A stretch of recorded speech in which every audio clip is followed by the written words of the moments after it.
Ting Tong Falang in Thailand. Subscribe now.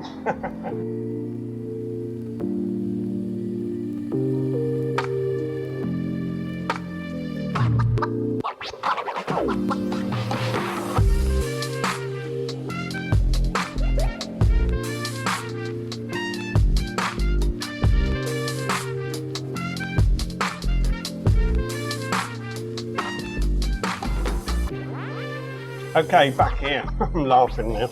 Back here after our walk along Aldi Street with Phil from the pub. Hello. So we got 2 former bar owners here, well 3 including me. I'm the only one who turned 6 million baht into 2 million. I used to be a bar owner. I've now been demoted to a microphone stand. So how was your walk? I haven't seen it. Well, I was invited, but I was a bit busy. So. Yeah, it was good to talk about old times. A bit like the one we did. A trip down the tunnel of time. Yes, it was. Because I'm trying to think, the first time I met you, Deano, it must have been in Coyotees. Well, actually, I think we met in the UK. Yeah, but that was afterwards, yeah. That was a certain gentleman's club that we can't mention. In London, yeah. Spearmint Rhino. You're the DJ, right? I was the DJ at Spearmint Rhino, yeah. Yeah, we first met 2005. The one at Tottenham Court Road? Yeah. I walked past it. Perhaps we were all there. I looked too young, they wanted ID to come in. We got all the celebrities in there. And Deano was there as well. So, over here, we met 2005. Yeah, that would have been in Coyotees. And the because I was a shareholder of the Windmill as well. Yeah. So who came up with the name Windmill? Was it you Myself. or was it TJ? So it's you? It's my fault. Oh, was it based on the Soho? Yes, it was. It was based on the Soho. So you are a Pattaya legend because you named the Windmill. The Windmill? I did. Wow, I didn't know that. Well, it was originally me. When we did Coyotees, the owner of the building, she had a sister who offered us the Windmill buildings. It was a little restaurant, a Swiss restaurant. And so we took it and we were renovating it when David came along and brought himself in and eventually brought us out. And made it into the legend that it is, to be honest. I mean, it's a legend. It went in a different direction to what TJ and myself wanted to go. But it's one of the biggest bars. Oh yeah, it's well known. Yeah. I mean, it's ironic really because it's more well known than Coyotees. Yeah. But I popped in, was it last year when they reopened for a while? Yeah. And it was fairly, for the amount of people here, it was fairly, it wasn't dead, it wasn't empty. It's always going to be fair busy, that few in place, there. yeah. Wow. So listen, I told a story about Coyote, which by the way, I consider to be the greatest go-go bar ever. I have actually said that. And I told the story about the secret room. it's true. It is true, isn't it? It was the third toilet. I was a regular. I don't know anything about these places. I was a regular in Coyotees. It was only for certain people, Danny. It was the third cubicle along. Yeah, it was a third cubicle along, and there was some mops and buckets in there, which were like props. Yes, props. And TJ took me in there, and he says, "Come in here, come in here." And I went in the third cubicle, and when you've got a man asking you to go into a toilet cubicle, it's a bit, And an Australian. Yeah, an Australian man.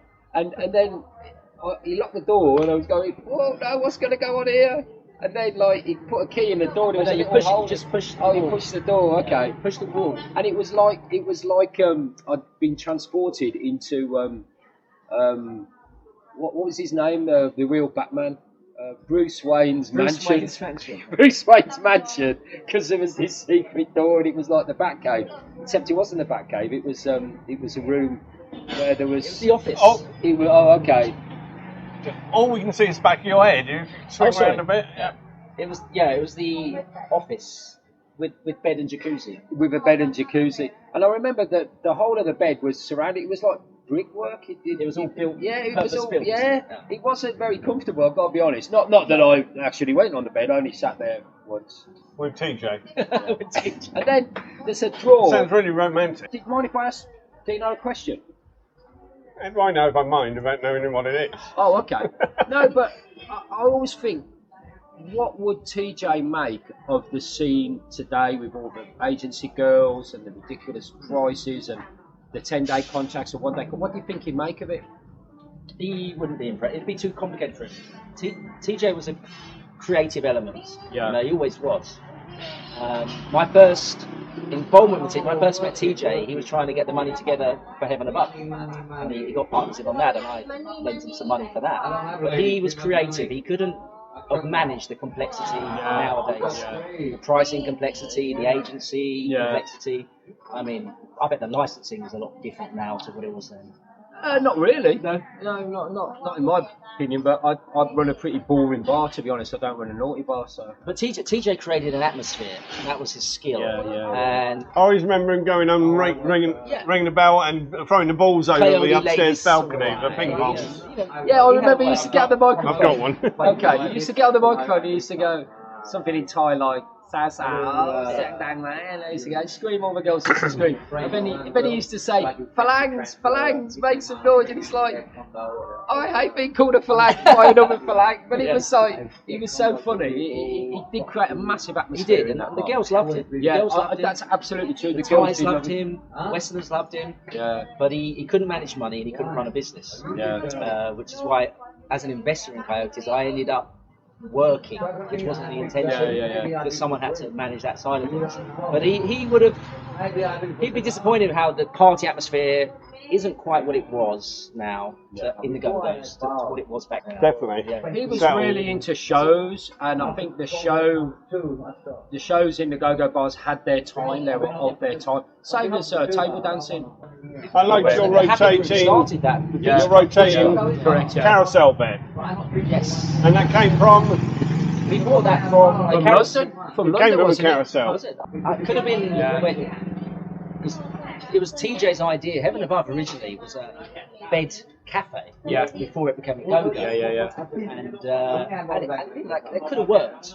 But turning it into a Go-Go then proved more profitable. You only get so many customers in that situation. In fact, I've not seen those. I think they used to have them in Bangkok. Have they survived? No, not really. No. I'm just listening to you chatting about old times. But of course, I mean, my videos are normally full of me yakking. So it's nice to sit here in the same sort of time. Danny had a little club. Yeah, Sakura, 69. Yeah, that's what I just said. I turned 6 million baht into 2 million. That's not bad for. But he's not bitter about it. But it's not bitter. No, we don't talk about that anyway. Not on camera. Actually, Danny, I've just been admiring your sunglasses. They're very nice. Can you take a look at them? Okay, thanks. I know what he was trying to do there. I was only joking. This is one that I won't have to edit and publish. I hope this is getting published, because if it's not, I'm going to go. Because my bars are here. As you can hear, it's quiet at Soi Diamond with no background noise at all. It's very early. Yeah, I mean the bar's doing okay here. No, I like popping in and seeing you. I do miss the energy of a go-go bar, I must admit. I mean, I'm all into energy within bars, and I know this sounds like hocus pocus rubbish, but when you've got a go-go bar and you've got 1 minute that. Well, welcome to my channel, everyone. Danny's gone, but he's still kept his microphone on. When there's energy in a go-go bar with the stage and all that, and it's just, I love that, and I miss that. In a little bar like this, you haven't got that. You've got the music and the bass and everything. I'll tell you where I went recently where we didn't have that old time energy. There's in Nana Plaza, Stankies. I popped into it 2 nights ago, and it's old school music, and it still had that energy. Okay. Which is missing from a lot of the new bars. Well, Danny, thanks for inviting me on your channel. You're welcome, always welcome. Can I just plug my channel? Of course you can. Yeah, it's Pattaya. We're here in Soi Diamond. And we are here if the camera can pan up and see it. And if you want to come down, we're here. I'm here from about 2 o'clock every afternoon, apart from today when I was late, and I'm sorry, Danny. And we were here waiting for him. I was late, but I was doing my washing. Busy man. And I've just realised that my washing is still in the laundrette, so I better go and pick it up. Please come down. We're here, and we've got lots of girls, and it's just a nice little startup bar. If you fancy something that's not loud, that's not mad, it's not in your face, come down here. Yep. Okay, well, thanks guys. It's been a great afternoon, and nice catching up with Deano. Nice catching up with you, Dan. And Phil. Well, I see Phil regularly anyway. But thank you everyone for watching, and we might do a little hyperlapse on the way home. So catch you in a little bit. Subscribe to the channel. Ting tong. Ting Tong Falang in Thailand. Subscribe now. All right, thanks a lot.